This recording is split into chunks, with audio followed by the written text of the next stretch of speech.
শহীদ রাষ্ট্রপতি জিয়াউর রহমানের প্রতি গভীর শ্রদ্ধা জানাতে তার মাজারে যায় বাংলাদেশ জাতীয়তাবাদী দল বিএনপি।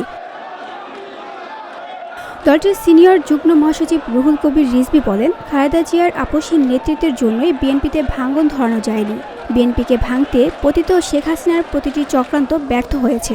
তিনি বলেন, গণতন্ত্রকে শক্তিশালী করতে অবাধ সুষ্ঠু নির্বাচন দরকার। গণতন্ত্র প্রতিষ্ঠার লক্ষ্য এখনও পরিপূর্ণ হয়নি, আরও সংগ্রাম করতে হবে। সেই সরকার হবে জবাবদিহিতামূলক সরকার জনগণের কাছে। সুতরাং আমি অন্তর্বর্তীকালীন সরকারের কাছে অনুরোধ করব, ডক্টর মোহাম্মদ ইউনূস সাহেব তিনি সরকারের প্রধান, তিনি একজন সম্মানিত মানুষ, তিনি জনগণের জন্য অনেক দিন থেকে কথা বলেন। তার কাছ থেকে এদেশের জনগণ সব কিছু ভালো আশা করে এবং আমরা বাংলাদেশ জাতীয়তাবাদী দলও আশা রাখি। অন্তর্বর্তী সরকারকে সমর্থন জানিয়ে রিজভী বলেন, কারো যদি মনে হয় অন্তর্বর্তী সরকার নিরপেক্ষতা হারিয়েছে, সেটা আলাপ আলোচনা করে সমাধান করতে হবে।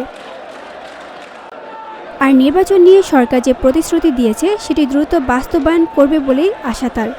বন্ধুরা আমার, যে সমস্ত আইন শৃঙ্খলা বাহিনী গায়েবী মামলা দিয়েছে, যারা আমাদের নেতা কর্মীদেরকে ধরে নিয়ে গিয়ে পায়ের নখ হাতের নখ তুলে নিয়েছে, তারা এখনো কারো বিচারের আওতায় নিয়ে আসা হয়নি।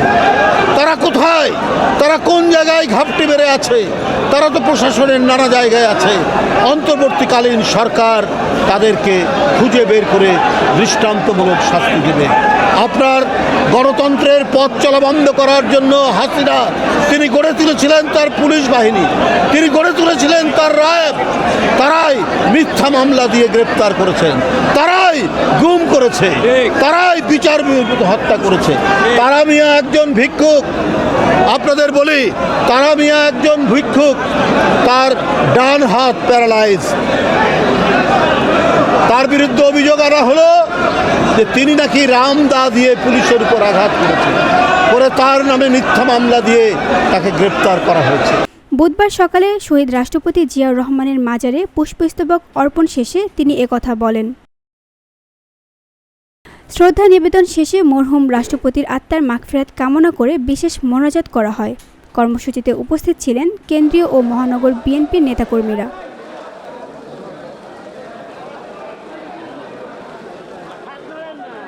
ভিওটি বাংলা নিউজ ডেস্ক।